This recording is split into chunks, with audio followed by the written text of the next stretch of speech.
வெங்காயத்தை வெட்டி நல்லா இப்படி நொறுங்க பிணைஞ்சுக்கணுங்க. கருவேப்பிலையும் வெட்டி இப்படி போட்டுக்கணுங்க. அடுத்தது சோம்பு போட்டுக்கிறாங்க. சோம்புக்கு அப்புறங்க மிளகாத்தூள் போட்டுக்கிறாங்க.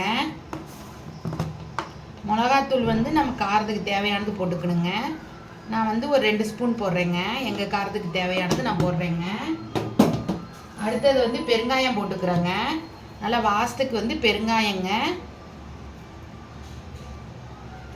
பெருங்காயம் எதுக்கு போடுறோம்னா நல்லா ஜீரணம் ஆகுங்க. அதுக்கு பெருங்காயம் போட்டுக்கிறேங்க. தேவையான அடுத்தது கடல மாவு போட்டுக்கிறேங்க. கடல மாவு போட்டுக்கிறோம். கடல மாவுக்கு அடுத்ததுங்க அரிசி மாவுங்க. அரிசி மாவு போட்டுக்கிறோங்க. நல்லா பிணைஞ்சுக்கிறோங்க. பிணைஞ்சு செத்த நேரம் கழிச்சு வச்சோம்னா அந்த வெங்காயத்துலேருந்து தண்ணி லைட்டாக தண்ணி வருங்க. அப்புறம் தேவையான தண்ணி ஊற்றி நல்லா பிணைஞ்சுக்கலாங்க. நல்லா நொறுங்க பிணைஞ்சுக்கணுங்க.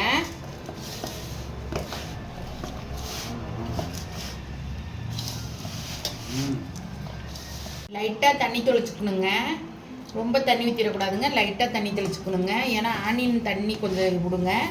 அதனால லைட்டாக தண்ணி தெளித்து இப்படி நல்லா பிணைஞ்சுக்கணுங்க. நல்லா பிசைஞ்சுக்கிட்டோங்க. உப்பு பார்த்துக்குங்க. உப்பு கரெக்டாக இருக்கான்னு பார்த்துங்க. நாங்கள் கரெக்டாக இருக்குதுங்க. நாங்கள் பார்த்துக்கிட்டோங்க. இப்போ வெங்காய போண்டா போட போகிறோங்க. எண்ணெய் சிம்மில் வச்சு தாங்க போடணும். ஹையில் வச்சா கருவிருங்க.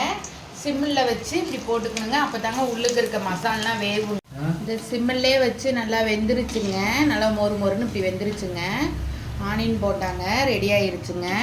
நல்லா டேஸ்ட்டாக இருக்குங்க. ஒன்று சாப்பிட்டா இன்னொன்று சாப்பிட்லாம் போல் இருக்குங்க. உங்கள் வீட்டில் ஸ்நாக்ஸ் வேணுமா போட்டு பாருங்கள் எப்படி இருக்குது.